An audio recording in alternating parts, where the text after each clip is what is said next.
भगवान वराह द्वारा दुख का निरूपण। भगवान वराह पृथ्वी से कहते हैं, अब दुख का स्वरूप बताता हूं, उसे सुनो।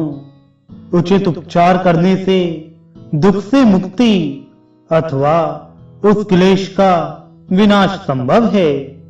जो मानव सदा अहंकार एवं मोह से आच्छादित है और मेरी शरण में नहीं आता, अन्न सिद्ध हो जाने पर जो स्वयं पहले बलि वैश्यदेव कर्म नहीं करता तथा जो सर्वभक्षी सब कुछ बेचने में तत्पर तथा मुझे नमस्कार करने से भी विमुख है और मुझे प्राप्त करने का प्रयत्न नहीं करता, भला इससे बढ़कर दूसरा दुख और क्या होगा।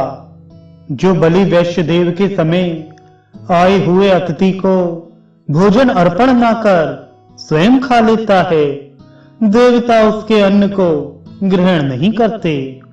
संसार की विषम परिस्थिति में यथा प्राप्त वस्तु से जो असंतुष्ट रहकर दूसरे की स्त्री आदि पर बुरी दृष्टि डालता है एवं दूसरे को कष्ट पहुंचाता है, वह महान मूर्ख है। जो मानव सत्कर्मों का अनुष्ठान ना करके घर में ही आलस्य से पड़ा रहता है, वह समयानुसार काल के चंगुल में फंस जाता है। यह महान दुख का विषय है। कुछ पुरुष अपने कर्मों के प्रभाव से सुंदर रूप प्राप्त करते हैं और कुछ दूसरे कुरूप होते हैं। कुछ विद्वान पुण्यात्मा गुणों के ज्ञाता और संपूर्ण शास्त्रों के पारगामी होते हैं और कितने बोलने में भी असमर्थ सर्वथा गूंगे।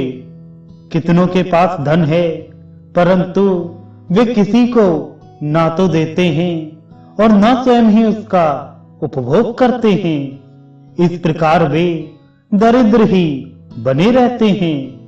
फिर भला उस दारिद्र की तुलना में और कोई दूसरा दुख क्या हो सकता है। किसी पुरुष की दो स्त्रियां हैं, उन दोनों में से पति एक की तो प्रशंसा करता है और दूसरी को हीन मानता है, तो उस भाग्यहीना स्त्री के लिए इससे बढ़कर अन्य दुख क्या होगा। यह सब पूर्व के ही कर्मों का तो फल है। सुमध्य में ब्राह्मण, क्षत्रिय एवं वैश्य इस प्रकार द्विजाति होकर भी जो पाप कर्मों में ही सदा रचे पचे रहें और जिन्हें पंच तत्वों से निर्मित मनुष्य शरीर प्राप्त हो, फिर भी वे मुझे पाने में असफल रहें, तो इससे बढ़कर दुख क्या होगा। भद्रे, तुमने जो पाप का प्रसंग मुझसे पूछा, वह पाप संपूर्ण प्राणियों के हित में बाधक है।